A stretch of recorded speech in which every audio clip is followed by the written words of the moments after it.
bakingwithfa.com, and today we're going to be making a really interesting recipe. Remember our voting poll on Friday?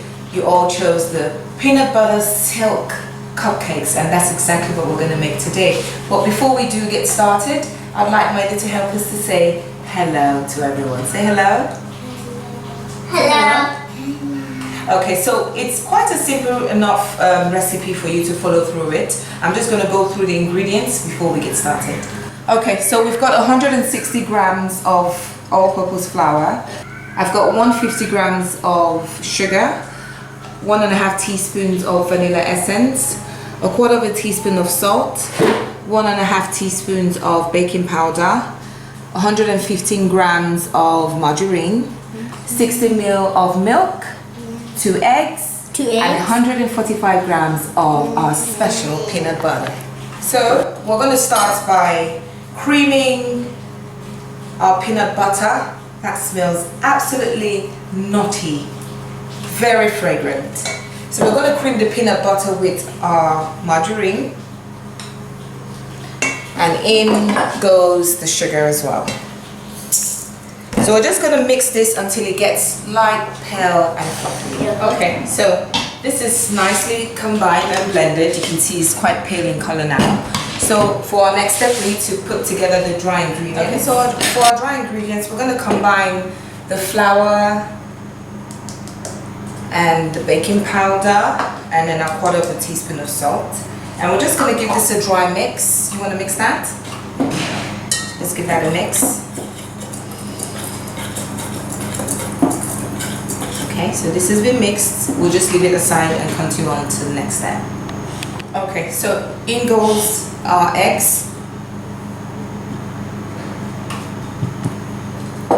Okay, so I'm just going to put the 2 eggs in. And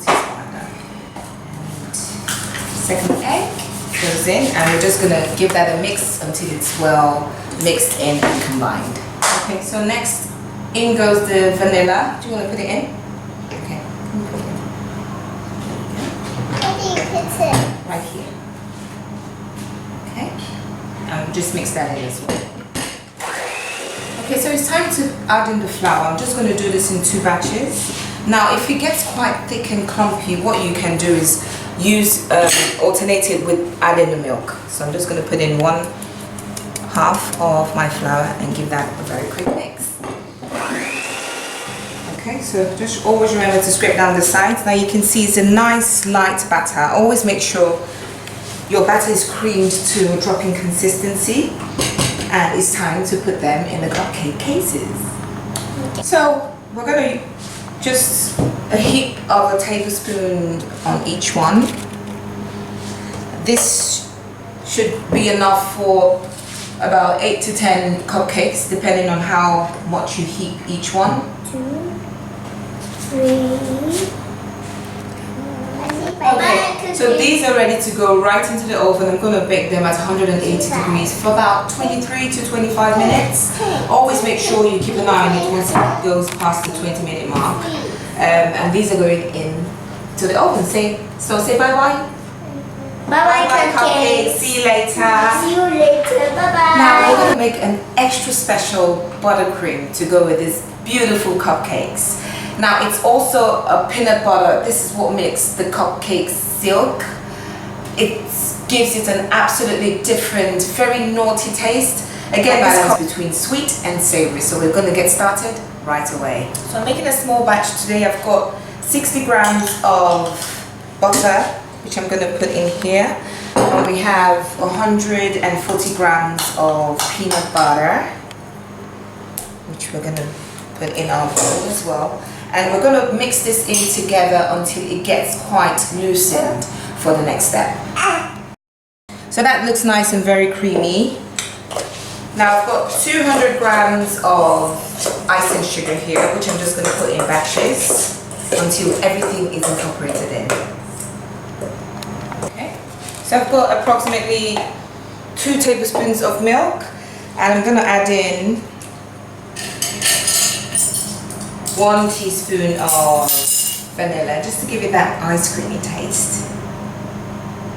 And we'll just give it a final mix. Now this looks absolutely beautifully creamy. The taste is absolute heaven.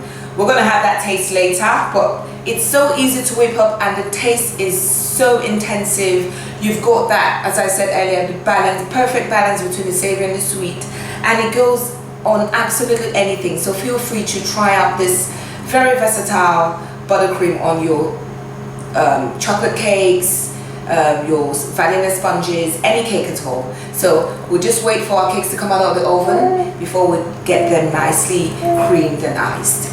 Right, so these are nice and ready. What we're going to do is leave them to cool in the pan for about 10 minutes, and then I'll transfer them to the wire rack so they can finish up the cooling, and then we'll get the frosting part done in a jiffy. Right, so these beautiful babies are ready. I'm just going to drizzle on some coconut on here before we have that taste. Okay, so it's time to taste it. I know this is your favorite part, so here we go.